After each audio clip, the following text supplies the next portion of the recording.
Welcome to the Headley Highlight Show's Uplifting Corner. Before I jump in, I'd like to say thank you to all my listeners who've been coming back and supporting me for all these years, and also for giving me a chance to just kind of recalibrate over the last couple of weeks.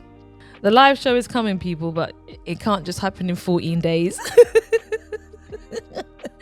I'm working more towards that, put it that way, but I didn't want to lose the habit of doing the work that we do and the time that we share, so I thought I'd just keep moving in the same direction with the new shoots to come. Oh, I should say to everybody, thank you so much for those people who've been subscribing to my YouTube channel and also visiting my website. The YouTube now has got 1,941 subscribers, which is fabulous, and I'm aiming to get to 2,000, so if you can help, that would be absolutely fantastico. And if you could tick the notification bell and select all, you'll see all of my uploads when I make them. Right, also, yes, please do make a donation on YouTube or on my website. I'm very partial to free wings and chips, and it would be good to see that encouragement also in a monetary fashion, as well as liking, sharing, engaging, commenting and everything like that. So thank you for all of those things in advance. Right, let me just jump straight into this Uplifting Corner. So my show often covers matters that deserve serious discussion, but in life we need light as well as darkness. So I hope you like this week's contribution.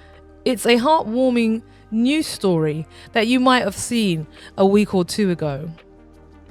25 years ago, Sarah was a vivacious Londoner who had worked as a personal assistant in publishing when life took a turn. Married with a toddler, she was expecting a second baby. But Sarah didn't feel right. Her speech had been slowing. She felt weakness in her left arm. Unexpectedly, she was diagnosed with motor neuron disease. Within months, Sarah lost the use of both of her hands, then all intelligible speech. Her marriage ended soon after. With 2 small children to care for, Sarah had to rely on 24-hour care and watch strangers look after her children, Ava and Eric. 5 years later, after the diagnosis, communication finally opened up for Sarah with the advent of eye-gazing technology, which meant she could build words and sentences with eye movements and speak, albeit with a synthetic voice, similar to that of Stephen Hawking's. This technology enabled her to return to her passion, which was painting, using eye-gazing technology to create original works.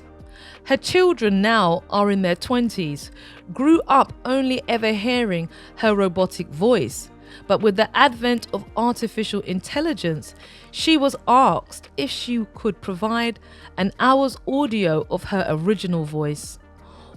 Regrettably, the family could only find a poor quality 8-second insert from a VHS tape, for those people who know what that is. Nonetheless, the voice company called 11 Labs eventually managed to isolate her voice sufficiently enough to send several test audio phrases to Sarah.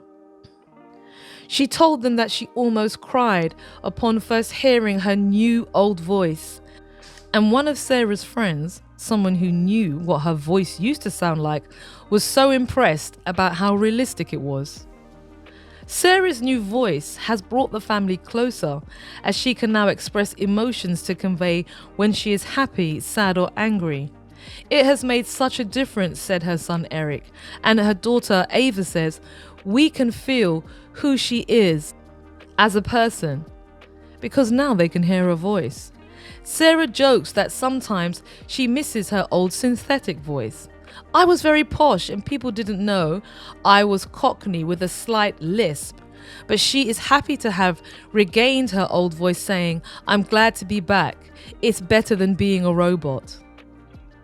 And this story, I think, is really interesting because it shows you the advances that technology can make to actually improve people's lives. And quite often, sometimes we see technological development within such a very narrow context. You know, it's about the military industrial complex, or it's about particular types of, alterations, eugenics, those types of agendas. But here you can see that technology has allowed somebody to have a much fuller life, and not just a fuller life, but the ability for expression. I haven't seen her artwork, but I can imagine that artwork is really interesting because of the perspective and her life experience conveyed through her art. And her art probably expresses life, and that fundamental question: does art imitate life, or does life imitate art? But I just think it would be really interesting to see the work that she produced because of the technology and now the voice that she has. So I do hope you see this story as an uplifting story, of one where we can advance with technology in a really positive way, but also about the human spirit and the endeavor of purpose and life, and finding that even in your most adverse, difficult situations, and knowing that there are better days to come if regrettably you find yourself in that space. It's all about the mind and having a positive mind. And I hope that the rest of this week carries you in a positive way. I hope you maybe take a few moments to express the importance of your voice by sharing something nice, saying something nice to somebody, or being nice using words, or caring using words. And I think if we could all do maybe 30 seconds of that, our own lives would be enriched. I recently downloaded a game called Vita Mayong, and it was a mistake. I think it's less than a week and I'm on level 70, possibly 80. But the point I was going to make was that they have these little sayings at the top of each game.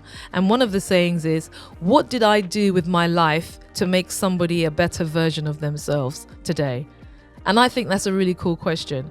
And when I thought about that, I thought about doing some stuff, and I did some things because it was just nice gestures of kindness. So I'm going to leave you with that thought. I'm going to leave you with Sarah's triumphant spirit. I'm going to leave you with the good nature advance of technology, and also with the good wish that you do something that adds something positive to somebody's future self. Okay, that's it. And cut. Don't forget to make a donation, and I'll see you next week on the Headley Highlight Show's Uplifting Corner.